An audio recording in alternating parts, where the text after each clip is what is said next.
Good, good. Fair, yeah.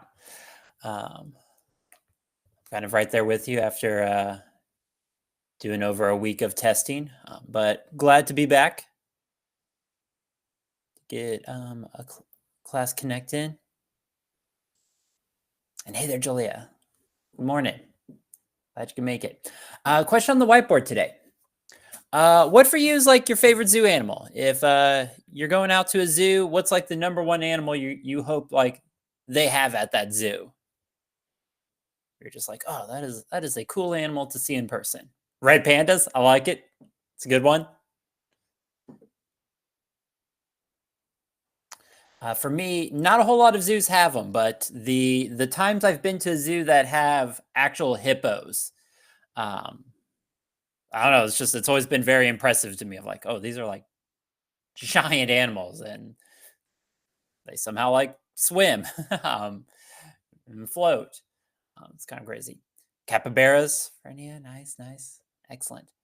Um, Let me click over to the vocab slide because we have a significant amount of vocabulary for today. Uh, as today we'll try to go over kind of the big picture of how state and local governments are set up. In this class we've kind of focused primarily on the federal government, the presidency, Congress, Supreme Court, all that. But again, we have a federal system where government exists at multiple levels. So we have state government and we have local government. So we'll kind of talk about some of the details there today. As you're jotting that vocabulary down, a couple things to note here. Number one is it's kind of hard for me to believe, but we are getting close to the end of the school year. May 17th is the last day of the semester, so we have less than a month to go at this point. Government is a graduation requirement. So you definitely just want to be taking the time to kind of look over your grade book in our government class and be thinking about, what do you need to work on to get your grade where you want it to be by the end of the school year. Anything from Unit 4 onward is still open for you to access and work on. If you have any missing assignments, anything like that, obviously email me if you need help with improving your grade. The other thing then is I will be out on Friday for still doing some state testing stuff. So unfortunately, Friday is also going to be a recorded lesson that's posted in the course plan. All right, give me one moment here to send out the email to those who are running late at this point. Hey there, Cassie. Glad you can make it.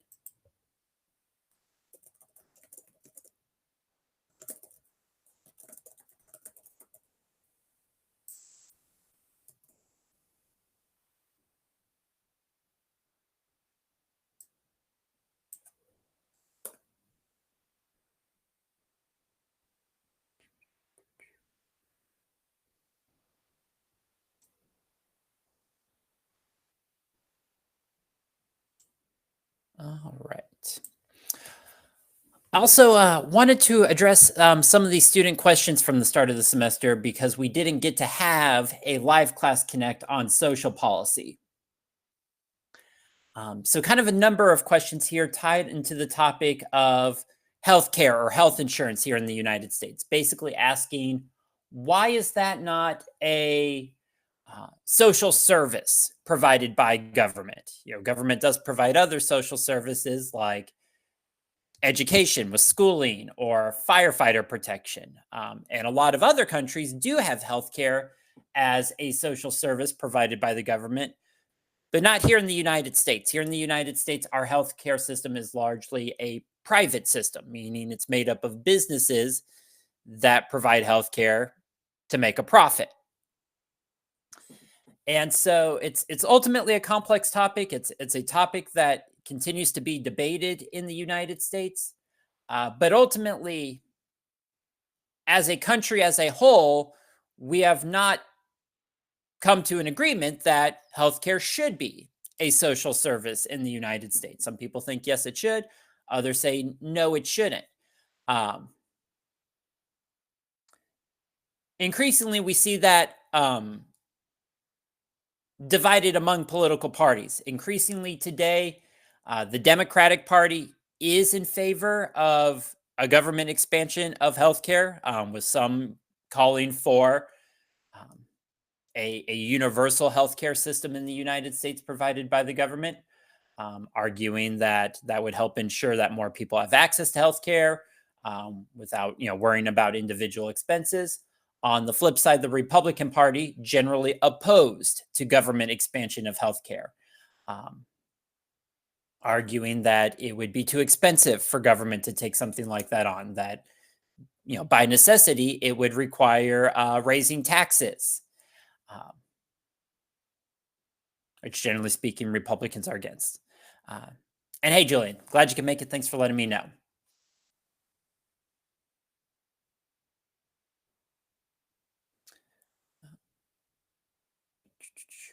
But it's been an ongoing debate. Going back to the 1940s, you've had Democratic presidents that have pushed for a government expansion of healthcare. Um, but ultimately, that would require Congress to pass a law. And historically, there have been enough conservative members of Congress to block anything like that from going forward. The biggest adjustment would have been um, back during Barack Obama's presidency with the passage of what became known as Obamacare, um, which at one point was going to include a government provided option for healthcare. But ultimately, that was taken out of the bill because conservatives in Congress weren't willing to get on board with that. Um, so then that final question of how the government, pays billions of dollars to send to other countries, but can't provide affordable housing or free healthcare.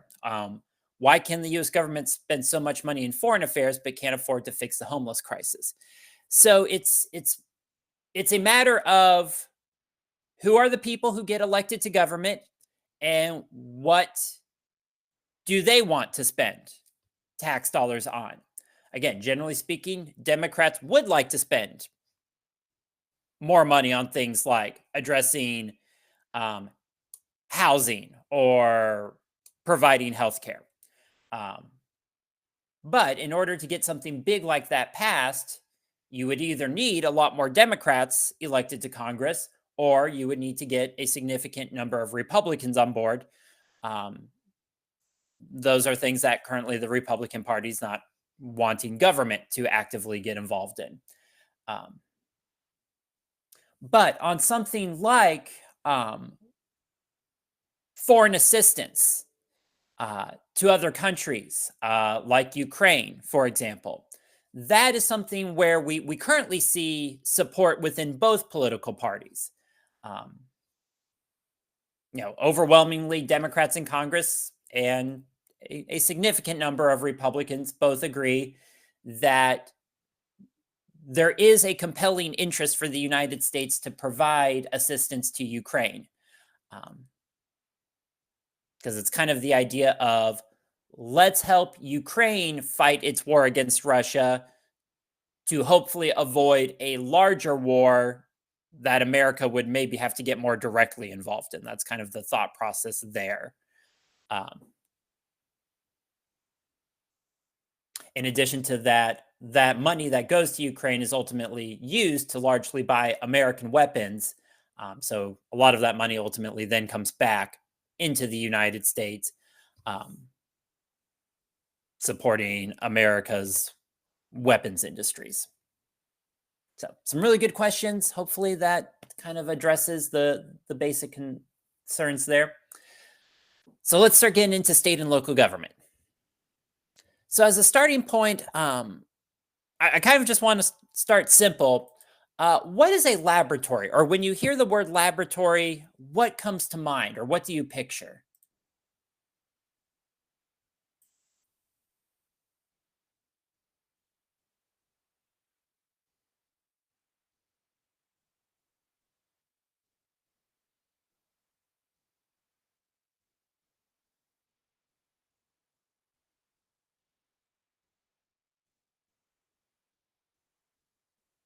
Definitely. We might think of scientists working in a laboratory.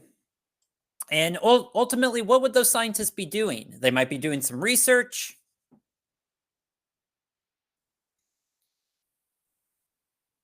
Anything else that comes to mind? What else might scientists be doing? Right, experiments. You come up with a scientific theory, and then you develop an experiment to try to test your theory. Uh, so when we call states and local governments laboratories of democracy, what we're trying to kind of describe there is the fact that when government is coming up with new policy ideas, oftentimes those new policy ideas first get experimented at the state and local level um, before trying it at the federal or the national level. And of course, why would that maybe make sense? If you were going to try something new with government, why might you first want to try it at the state or local level before trying it at the national level or nationwide?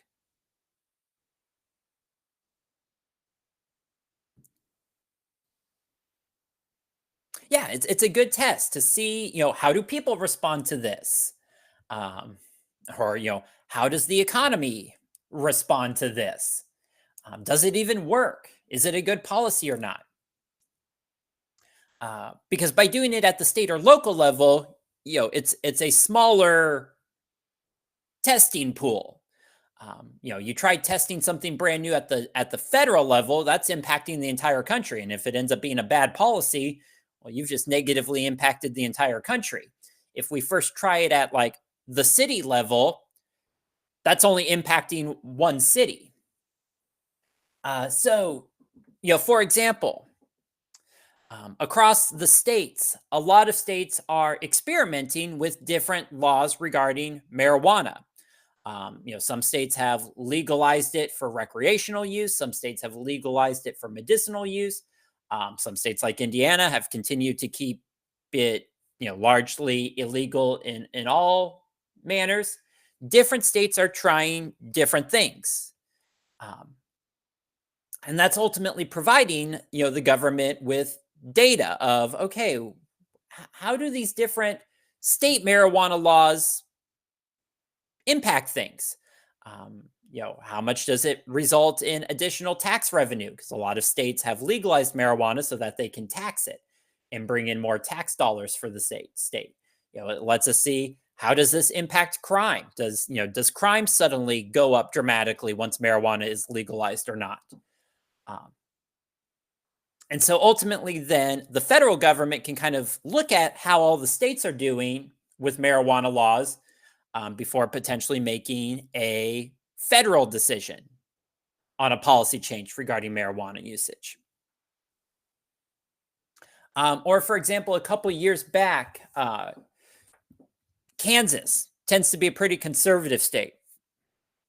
And so at one point, its conservative legislature and governor worked together to try a conservative experiment. What if we just dramatically lower all of the taxes in Kansas, pretty much? Does that ultimately work? Does that generate enough economic growth um, to kind of keep the state going with lower taxes? Ultimately, what they found out is that no, it doesn't. Things started to get so bad in Kansas that schools had to shut down to being only 4 days a week because there wasn't enough tax dollars to keep the schools open 5 days a week. But that was a policy experiment at a state level. So if state and local governments are kind of these laboratories of democracy experimenting with different policies, what do you think? Does this mean states can do whatever they want? That they can just try anything?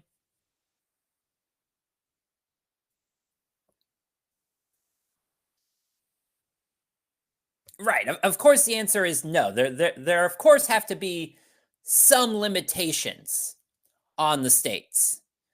Um, and the big one would be the Constitution. Because remember, the Constitution is the supreme law of the land.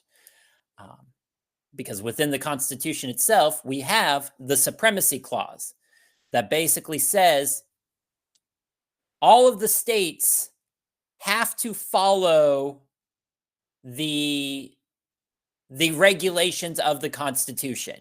So if a state government tries to do something that would go against the Constitution, that's going to be blocked, or that's going to be struck down by the Supreme Court.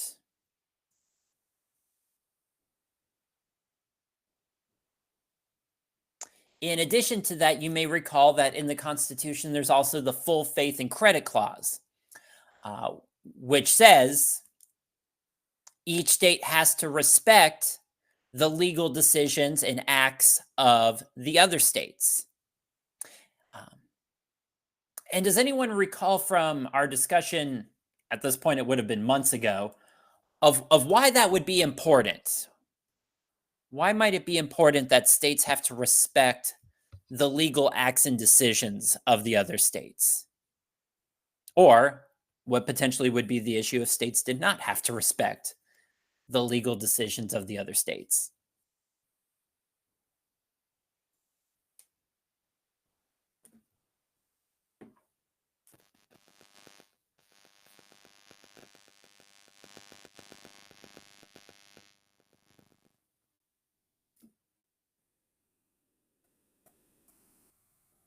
And Julie, I appreciate that. Thank you. Let me give you an example. So when you get your driver's license, you ultimately get a state driver's license. It is the state of Indiana that issues your driver's license. But all of the other states have to respect that driver's license. And of course, why would that be important? Or what would be the issue if all the states did not respect the driver's licenses issued by other states?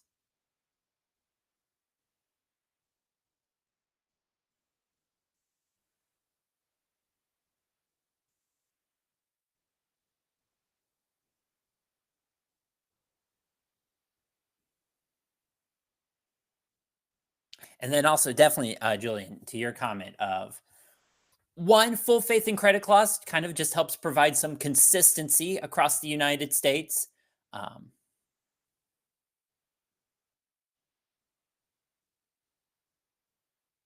It ultimately kind of helps keep the states together as a group. It helps kind of ensure that one state just doesn't go rogue, doing whatever it wants, separate from the rest of the country.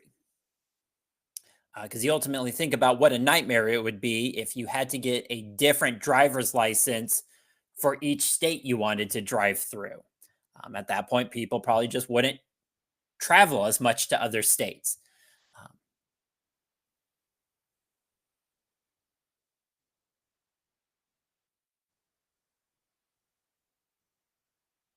Now, inevitably, there are going to be situations where sometimes states come to a disagreement with one another. One state believes that a legal situation should work this way, another state believes no, it should work that way. Or maybe there's a dispute over the use of a geographic resource. Maybe there's a river that flows through multiple states, and Ohio wants to use the river this way, but Kentucky is worried that's going to negatively impact their state. And so when those disagreements occur, we kind of need a referee. And that's when we would go through the judicial branch, potentially ultimately going to the Supreme Court, who can issue legal rulings whenever there are disagreements between the states that need to be ironed out.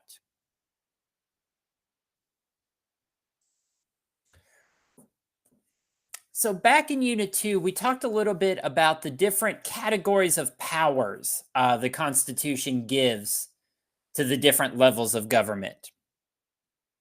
So I'll bring up the polling tools here in just a moment here. See if we can jog our memories at all. Which of the following refers to powers set aside for the states? Would that be A, delegated powers, B, concurrent powers, C, reserved powers, or D, forbidden powers? Go ahead and use the polling tools to put in your guess.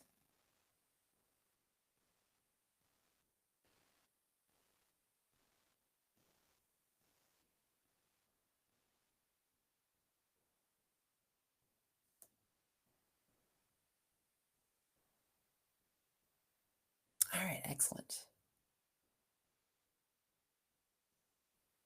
And if you went with C, good call.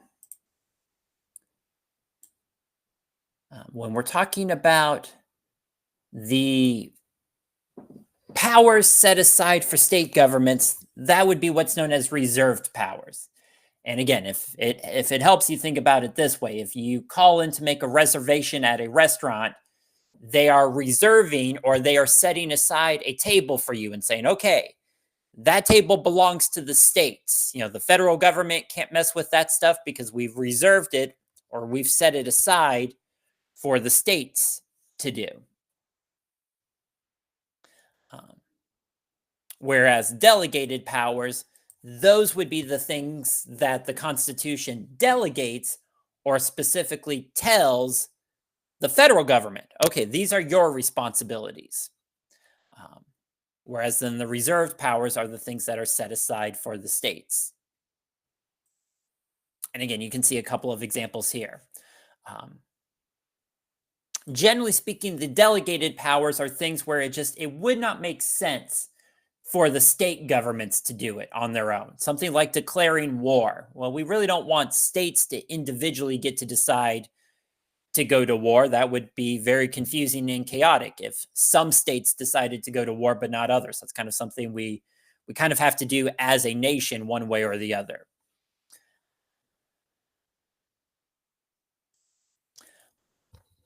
But when we look at reserved powers, responsibilities that are specifically set aside for the state governments, that would include things like conducting elections.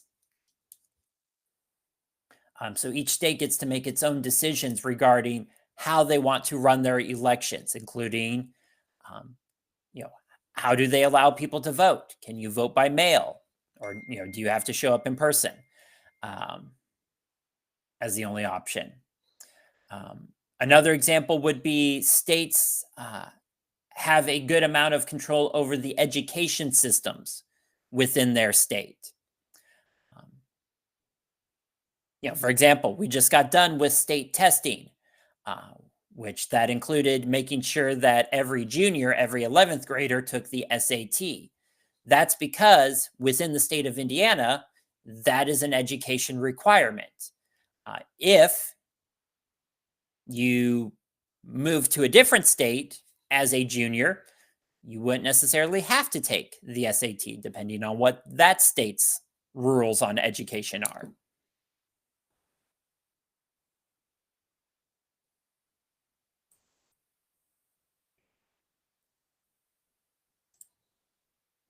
All right.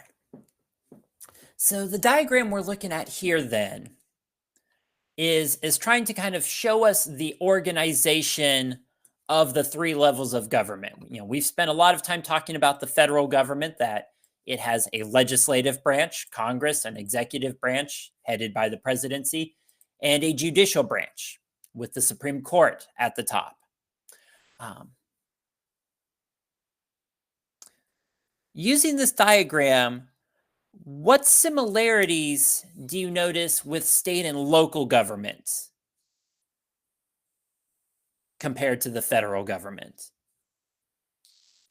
Is there anything that they seem to have in common with one another?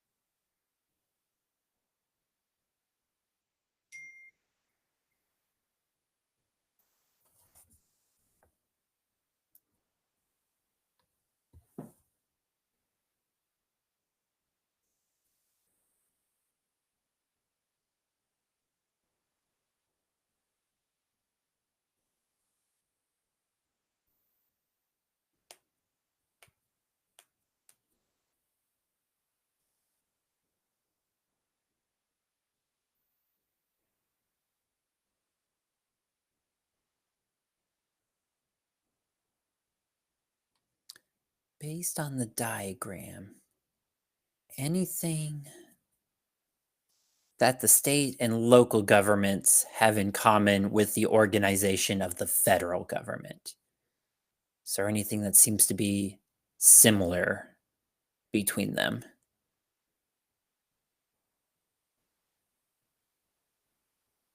Sure, one. Yes. They all have a court system, a judicial branch. So, we have the federal judicial branch that, has the Supreme Court at the head. Uh, this each state also has a state judicial branch with a state court system that includes a state Supreme Court. So, here in Indiana, we have an Indiana Supreme Court, which is responsible for being the final authority on making rulings regarding our state's constitution, because basically every state has their own state version of a constitution that kind of explains how their state government will be set up.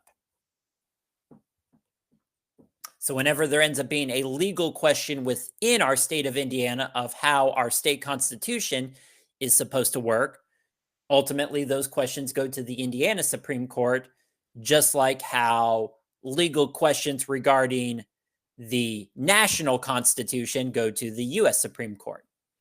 And then at the local level of government, there is also a local judicial branch as well. And then looking at the diagram, we can see that not only does state and local government also have a judicial branch, they also have a legislative branch and an executive branch as well. For example, according to the diagram, who or what is in control of the state executive branch?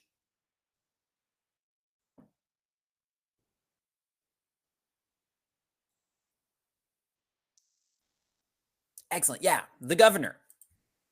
So, just like how the president oversees the running of the federal executive branch, the job of governors is to oversee the running of the state executive branch. And then mayors kind of do that same thing at the city level. And then states also have a state legislature. And most states mirror how Congress is kind of set up. So, we've previously talked about how Congress is bicameral, has a House of Representatives and a Senate. The same thing is true for our Indiana state legislature. There is an Indiana House of Representatives and an Indiana Senate. And ultimately, for state laws to get passed, they have to make it through both the state House of Representatives and the state Senate before it then goes to the governor to either sign or veto it.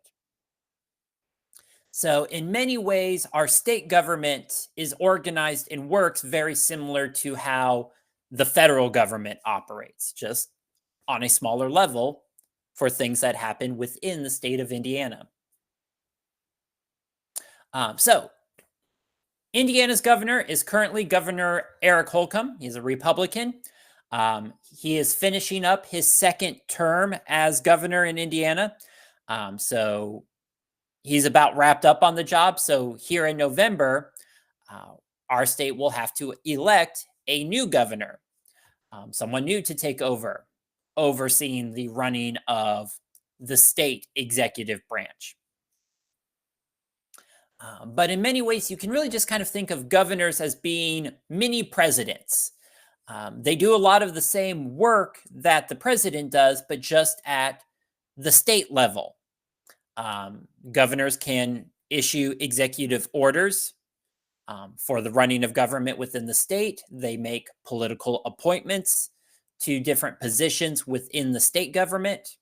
And they can also sign or veto laws that come from the state legislature, just like the president can do with federal laws.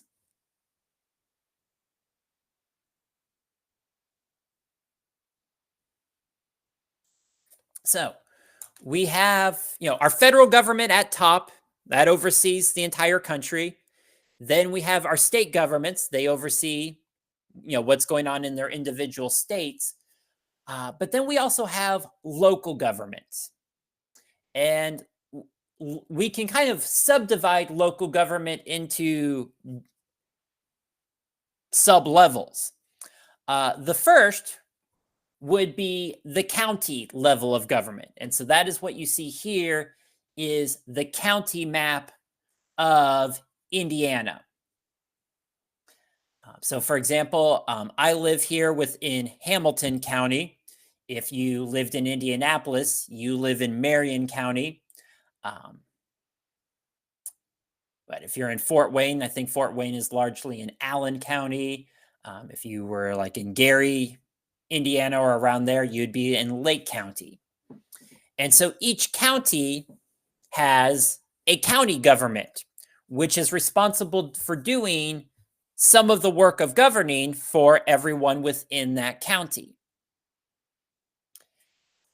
And ultimately, the responsibility of county governments can kind of vary from state to state because each state kind of gets to set up the responsibilities of their county governments.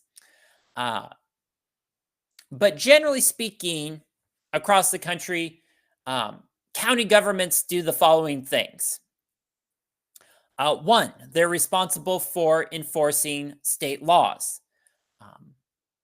A lot of counties will have a county police force, which is responsible for enforcing the state laws within that county.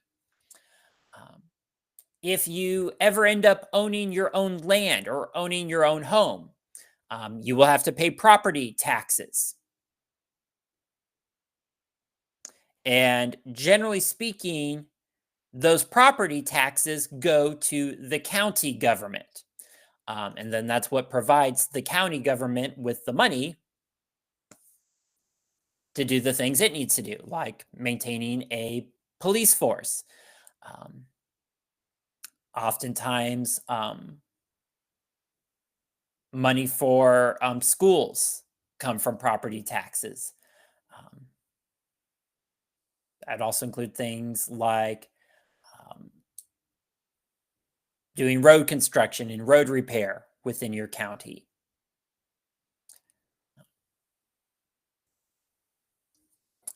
When you go to get a driver's license, you will oftentimes have to go to your county's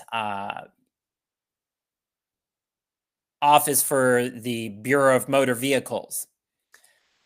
Oftentimes, parks, libraries, hospitals, those can be managed at the county level. Utilities, electricity, water, sewage, that's oftentimes done at the county level. But from the county level, then we can get even smaller. We can get to the township level. So you take any of these different counties in Indiana, they are then subdivided up into townships. If we, for example, look at Marion County, which is the county that Indianapolis is located in, Marion County is then divided up into 9 townships. That includes, Lawrence, Washington, Pike, Wayne, so on and so forth. Or here is another example of the township map for the county of Hamilton County here in Indiana. And then townships have responsibilities as a smaller level of local government.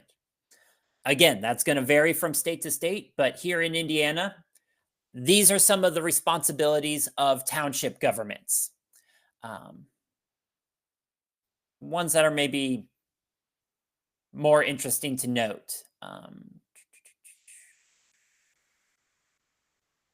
So yeah, it does. It ends up being a lot of townships because, basically, each county in Indiana is divided up into several townships, So if you multiply, the number of townships in a county by, all of the counties in Indiana, it's a lot.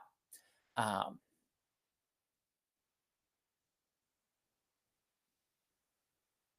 but for example, in Indiana, providing and maintaining cemeteries is done at the township level.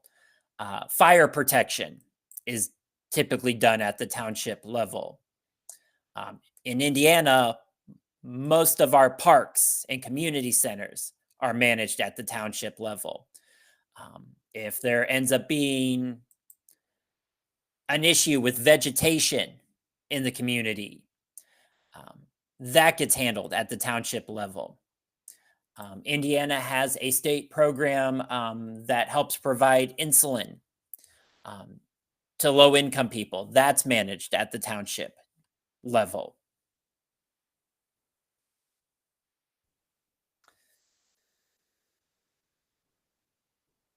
And then finally, we would have local government,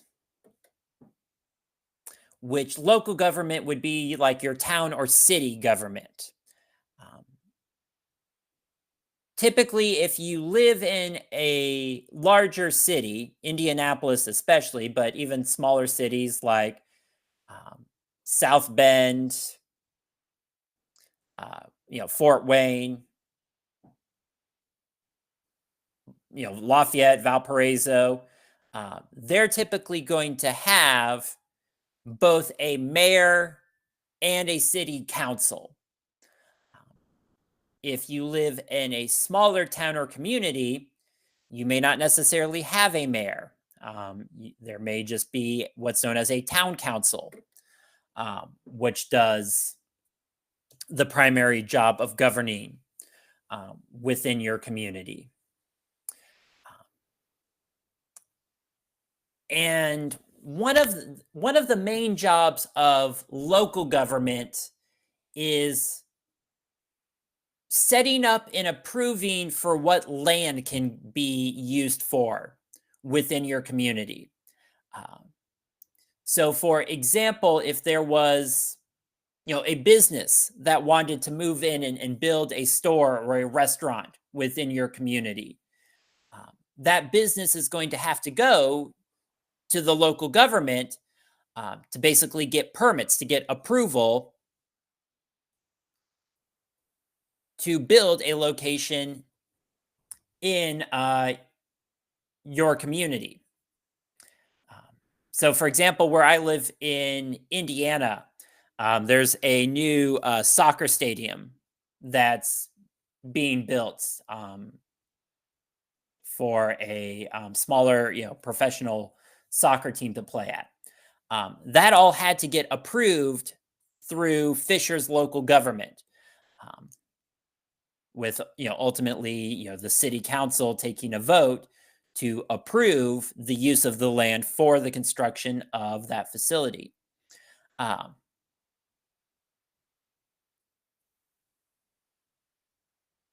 because ultimately something big like that has a big impact on the community. You have to think about things like, um, are the roads set up to handle that traffic coming in and out of a big facility like that?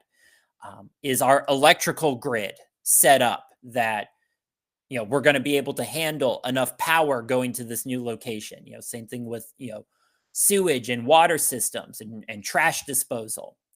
Um, so you really can't just let businesses build new projects wherever they want, because it potentially could really mess up the rest of the community. So that's kind of why you need local government to kind of be looking at things and improving things and thinking about, okay, can our community handle that new project being built? Someone wants to come in and build a new neighborhood in our community. Is that going to work? Is the land there suitable for people to live in? Will the roads be able to handle all the increased traffic of people living there? Different things like that are what local government looks at. This next piece of government, I'm not going to lie to you, it is weird. It's complicated. It's hard to understand. Um, it's one of those things where you could spend an entire lesson trying to talk about it, and most people probably still wouldn't understand it. Uh, but to try to make a long story short, throughout the United States, there are these unique pieces of government called special districts. Um, Special districts typically are created by local governments when they need to create a new piece of government to handle a specific job in an area. This can include things like setting up a new schooling district. Um, we have this growing community developing, and currently there aren't really any schools in that area to provide for this growing population. So we need to set up a new school district that will handle the educational needs for that growing community.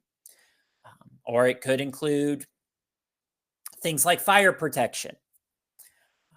We need to create a new fire protection district to make sure people in this area actually have fire protection. And so once that special district is created, a system is provided to funnel that with tax money so that they have the money to do the job that that special district needs to do. But special districts are sometimes known as ghost governments because once they get created and that system of tax money is set up to go to them, oftentimes there's very little oversight, meaning there's oftentimes not really anyone or any other part of government checking in on that special government to see how are you doing, which potentially opens up an easy opportunity for abuse. Now, the vast majority of special districts and the people who work for special districts are people trying to do the best they can to do the job they're supposed to do as a special district. But there are unfortunately multiple examples where people get in charge of a special district and abuse that power because basically no one's paying attention to them. For example, have been stories where the head of a fire department, the fire chief, uses tax money to buy an expensive car, like a convertible, and write that off as being the fire chief's car. Now, in reality, fire chief probably doesn't need an expensive convertible to do the job of being fire chief. But if no one's really paying attention to how that money is getting spent within that fire department, people can get away with things like that. So that's kind of one of the reasons why it's important to pay attention to local government. We got an election coming up. People are going to spend a lot of time and energy talking about the presidential election. But in terms of what's going to have the biggest impact on your day-to-day life, it's actually local government. It's local government that's making the decisions of what roads get repaired and repaved, what gets added to local parks, what businesses get approved to build new facilities within your community. And so arguably, people should probably pay the most attention to local government elections because that's what's actually going to have the biggest impact on your day-to-day life. But it can oftentimes be difficult to find information about local government because you don't have big media organizations covering all the information about local governments. So that oftentimes means you do a little bit more digging, um, going to the website of your local government, potentially actually going and attending town council meetings, um, which also provides you with an opportunity to share your input with local government. Um, if there's, for example, a problem within your community that you feel like the local government should address, you can go and attend local government meetings, and they typically will have a period of time during that meeting where residents can come up and voice their concerns or provide feedback on what they would like their local government to work on. And especially if a lot of people show up to give feedback on an item, that typically then starts to get the attention of local government. Before I let you go, then,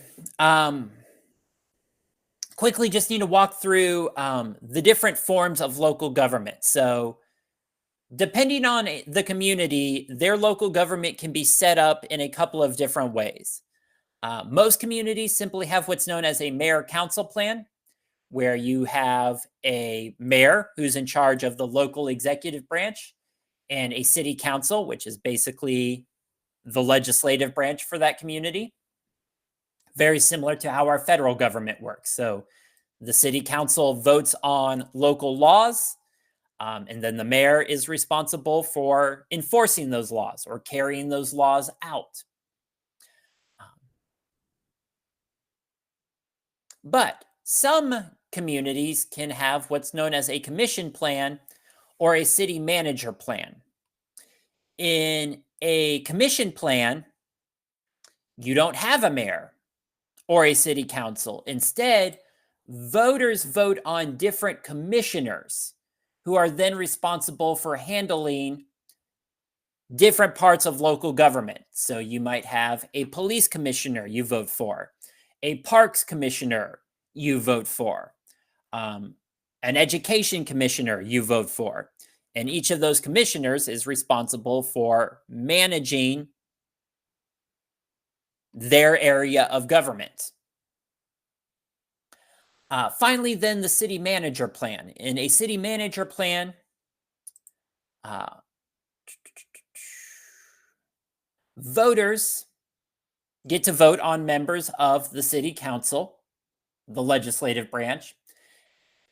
And then that city council appoints or hires someone to be the city manager, who is responsible for overseeing the running of local government. But the city manager has to report back to the city council. And if the city council does not like the job that the city manager is doing, they can get rid of this person and pick someone new to be the city manager. Um, so it's basically taking the power of the executive branch and putting it under the control of the legislative branch.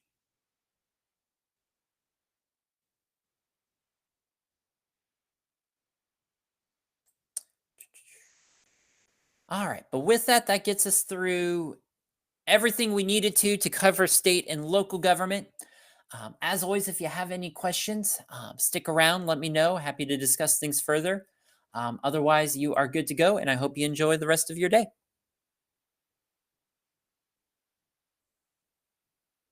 Yeah, see you, everyone. Thanks, Julia.